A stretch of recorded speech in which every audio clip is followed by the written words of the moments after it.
नमस्ते बच्चों। आज हम देखेंगे दहन और ज्वाला वर्ग 8 पाठ 7। दहन को कहते हैं कंबस्टन और ज्वाला यानी फ्लेम। आप अपने जीवन में बहुत सारे चीज़ों को जला करके देखे होंगे। जब हम खाना पकाते हैं तब भी हमको ज्वाला की ज़रूरत होती है। चाहे आप गोबर जलाइए या तो फिर लकड़ी जलाइए या तो कोयला। बहुत सारे गैसों में उज्ज्वला योजना के अंतर्गत अभी गैस चूल्हा भी मिला है। तो ये सभी क्या है? ईंधन है। तो अपने जीवन में आप देखे होंगे कि कुछ पदार्थ तेजी से जलते हैं, कुछ पदार्थ धीरे धीरे जलते हैं और कुछ पदार्थ बिल्कुल ही नहीं जलते हैं। तो हम एक एक करके देखेंगे। सबसे पहले देखेंगे कि दहन हम किसको कहेंगे।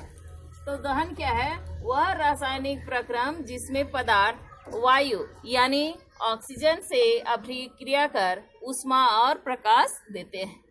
तो जब हम जलाएंगे तो क्या मिलेगा? ऊष्मा और प्रकाश। तब उस अभिक्रिया को हम कहेंगे दहन।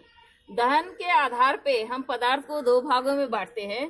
कुछ पदार्थ जलने लगते हैं जिसको हम दहनशील पदार्थ कहेंगे, और कुछ पदार्थ नहीं जलते हैं, वैसे पदार्थ अदहनशील पदार्थ या अदाह्य पदार्थ कहलाते हैं। तो दहनशील पदार्थ में क्या क्या है? ये जल करके ऊष्मा और प्रकाश देता है। उदाहरण के लिए लकड़ी, तेल। इसके अलावा भी आप बहुत सारे उदाहरण लिख सकते हैं। कुछ पदार्थ जो हैं वो बिल्कुल ही नहीं जलते हैं, उन्हें अदहनशील पदार्थ कहते हैं, जैसे कांच और लोहे की कील। आगे हम देखेंगे ज्वलन ताप। तो कोई भी पदार्थ को जब हम जलाते हैं तो क्या होता है? वह तुरंत ही आग नहीं पकड़ता है, कुछ देर गर्म होने के बाद में आग पकड़ता है। तो ज्वलन ताप हम किसको कहेंगे? वह न्यूनतम ताप जिस पर कोई पदार्थ जलना शुरू करता है उसे ज्वलन ताप कहते हैं। जैसे यहाँ पर हम एक कागज को जलाएंगे। यहाँ मेरे पास एक कागज है। अगर हम इसको जलाते हैं तो क्या होगा? देखेंगे। जलाने में सावधानी बरतेंगे ताकि कपड़े में आग ना पकड़े। यहाँ देखें कि कागज को जलने में थोड़ा सा टाइम लगा। तो कोई भी पदार्थ कब जलेगा? जब उसे ज्वलन ताप की प्राप्ति होगी। फिर से जला के देखते हैं। हवा है इसीलिए थोड़ा बुझ गया ये।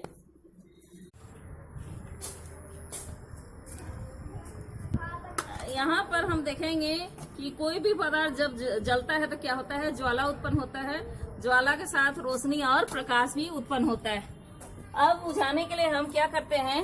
उसमें पानी का प्रयोग करते हैं। पानी डालते ही क्या हो गया? ये बुझ गया, क्योंकि उसका ज्वलन ताप कम हो जाता है। आगे हम देखेंगे।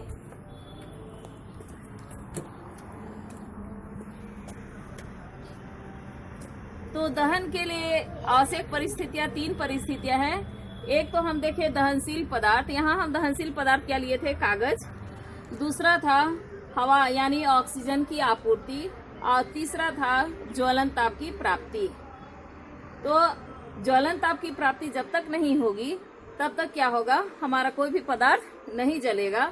आप देखे होंगे जब लकड़ी को आप जलाते हैं तो कुछ देर गर्म होने के बाद वो क्या करता है? जलना शुरू करता है। तो सभी पदार्थों के ज्वलन ताप अलग अलग है। कुछ पदार्थ है कि तेजी से तुरंत ही आग पकड़ लेते हैं, जैसे पेट्रोल। पेट्रोल में आग तुरंत पकड़ता है। अब ये दहन के लिए जो 3 परिस्थितियां हैं, तो आग बुझाने के लिए हमको क्या करना पड़ेगा? इसमें से कोई एक परिस्थिति को हटा देना पड़ेगा। जैसे आग पर नियंत्रण। यहाँ पर अगला पॉइंट था आग पर नियंत्रण। आग पर नियंत्रण करने के लिए हम क्या करते हैं? सबसे पहले तो जो ज्वलनशील पदार्थ है उसको हटाने का प्रयास करते हैं। अगर हम नहीं हटा सकते तो क्या करते हैं? वायु से संपर्क को तोड़ देते हैं। जैसे अभी हम कैसे बुझाए? आग को पानी डाल करके। पानी डालने से क्या हो गया? उसका ज्वलन ताप कम हो गया। मान लीजिए बिजली के तार में आग लग जाएगी तो आप कैसे बुझाएंगे? प्रश्न आता है एग्जाम में कि बिजली में लगी आग को पानी से क्यों नहीं बुझाना चाहिए? क्यों नहीं बुझाएंगे? क्योंकि पानी में क्या आ जाएगा? करंट आ जाएगा। तो पानी में करंट आने से खतरा ज्यादा बढ़ जाएगा। तो सबसे पहले क्या करना है, मेन स्विच को ऑफ करना है और उसके बाद कार्बन डाइऑक्साइड के प्रयोग से उसको बुझाना है। इसके अलावा आप क्या कर सकते हैं, अगर पॉसिबल है, जमीन में आग लगी हुई है, पेट्रोल है, तो क्या कर सकते हैं आप, बालू उसमें डाल सकते हैं। बालू भारी होता है तो क्या करेगा, वह वायु के संपर्क को तोड़ देगा। आगे हम देखेंगे दहन के प्रकार। दहन के प्रकार 4 प्रकार के हैं। सबसे पहला है स्वतः दहन। स्वतः दहन, कुछ पदार्थ ऐसे हैं जो कि अपने से जलने लगते हैं। एग्जाम में पूछा जाता है कि सोडियम या पोटेशियम को केरोसिन से भरे तेल के अंदर में क्यों रखा जाता है। क्यों रखा जाता है, क्योंकि जैसे ही हम उसको हवा के संपर्क में लाते हैं तो हवा के संपर्क में आते ही वो तेजी से जलना शुरू करता है। इसीलिए हमेशा उसको सुरक्षित रखने के लिए हम किस में रखते हैं, केरोसिन के तेल में डुबा करके रखते हैं। दूसरा है मंद दहन। मंद दहन यानी दहन की वह प्रक्रिया जिसमें हमको पता भी नहीं चलेगा कि दहन की क्रिया हो रही है। जैसे लोहे में जंग लगना, अगर हम लोहे के छड़ को बाहर रख देते हैं या लोहे से बनी किसी वस्तु को बाहर रखते हैं तो धीरे धीरे उसमें क्या हो जाता है, जंग लग जाता है। इसके अलावा हमारा भोजन जो पचता है, श्वसन क्रिया के अंतर्गत जो ऊर्जा मुक्त होती है, वह प्रक्रिया भी इतनी धीमी होती है कि हमको दहन का पता ही नहीं चलता है। तो ये सब दोनों किसका उदाहरण है, मंद दहन का। तीसरा है तीव्र दहन। पेट्रोल जैसे ही आप लालटेन ले जाते हैं उसके नजदीक में तो क्या होता है, तेजी से आग पकड़ लेता है। तो पेट्रोल तीव्र दहन का उदाहरण है। और चौथा है विस्फोट। दीपावली के समय में बम और पटाखे फोड़े जाते हैं। तो बम और पटाखा जब हम फोड़ते हैं तो क्या होता है, रोशनी, ऊष्मा और प्रकाश के साथ साथ हमको तेज ध्वनि भी सुनाई पड़ती है, जिसे हम क्या कहते हैं, विस्फोट कहते हैं।